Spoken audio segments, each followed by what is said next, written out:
Sega's Jewel Master on Genesis, released in 1991.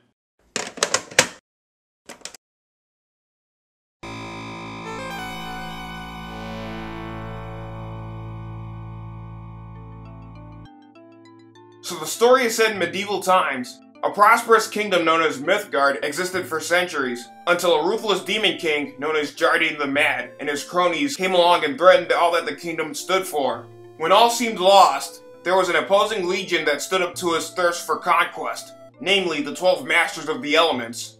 Following an unexpected onslaught, all were slain with the exception of 4 remaining Masters, who ended up sacrificing all they've got, namely their respective magical powers, by pulling them into a holy blade for their final confrontation. However, they've been scattered among Mythgard, and it's now up to the title Crusader, aka you, the Jewel Master, to recover them and put them to their absolute best use and once and for all put an end to Jardine's sadistic wishes. Starting out, you only get 2 rings, one for flame and another for your barrier, and as mentioned before, you have to recover the rest of them depending on the type of element. Fire, earth, wind, or water, and the type of level it encompasses. Captain Planet, anyone? With these 2 rings, you can actually summon their respective powers. Take note, both your hands can be customized for each magical spell combo for each of them, and you'll be spending most of your time throughout the game experimenting with various combos for each situation that calls the most for them. Depending on your preferred control configuration tactics, A and B are used to summon your left hand and right hand ring magic, and C is used for jumping, by default. Of course, like every Genesis game as mentioned before, you can swap the controls around.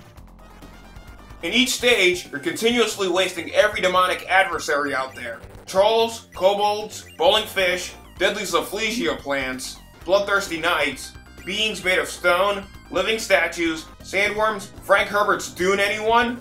Goblins, crystalline heads, yetis, wasps, and the like. And collecting various power-ups, not only the rings themselves, but there's also some fruit pieces, and 4 types of fairies and gnomes to rescue in order to refill certain parts of your energy, not to mention max it out to its fullest. As well as, yep, you guessed it, facing every relentless boss and mini-boss in your way, ranging from a stone tiger, and hell no, this has nothing to do with drugs whatsoever.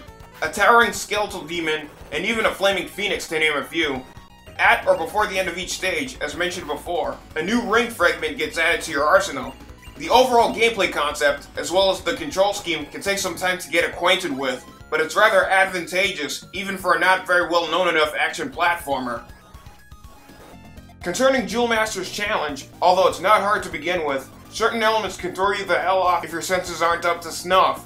Enemy projectiles and patterns, stage hazards, and the works. Once again, about those aforementioned spell combos, you really have to take your time in learning their ultimate effects as early on as possible, as well as discovering which combos and elements are appropriate for the enemies and bosses you face or the obstacles you endure. Some examples include a high jump, double jump like in Revenge of Shinobi, ice daggers. Seriously, I could go on all day.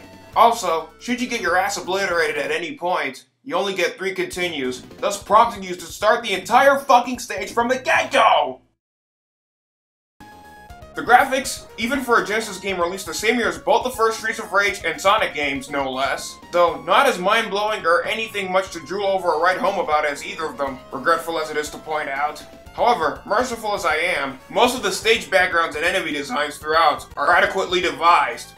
Though certain elements might throw the player off, they can take a while to get accustomed to, just like the earlier mentioned gameplay concept and control scheme. As far as music and sound, composed by Motoaki Takenouchi of Landstalker, the Shining Force series, and even EVO, the Search for Eden fame, the stage tracks are just the tip of the iceberg and are all around hellacious and addictive as Rolling Rock, AVGN's preferred booze of course, and even Stella Artois. They capture the overall mood for each situation you're involved in. For the sound effects, as decent as they are, the explosions, the casting of certain magic spells, enemy death cries, and so on, I might just have to take a respectful pass on them. Now in terms of replayability, other than, as mentioned previously, experimenting with each and every elemental ring you possess and mixing them for each hand, there's absolutely zippo in the goddamn replayability department. My overall final verdict on Jewel Master, after all my years of being a total Sega addict, it's easy to see why this game isn't as widely recognized as the others given a few flaws and or cons I might have pointed out. Shit, if only Sega put in a little more effort than what most of us expected way back. In summation, if you're in for some serious medieval platforming elemental summoning action, I'd definitely give this game a lick or two. Until then, this is the Hardcore Retro God signing off.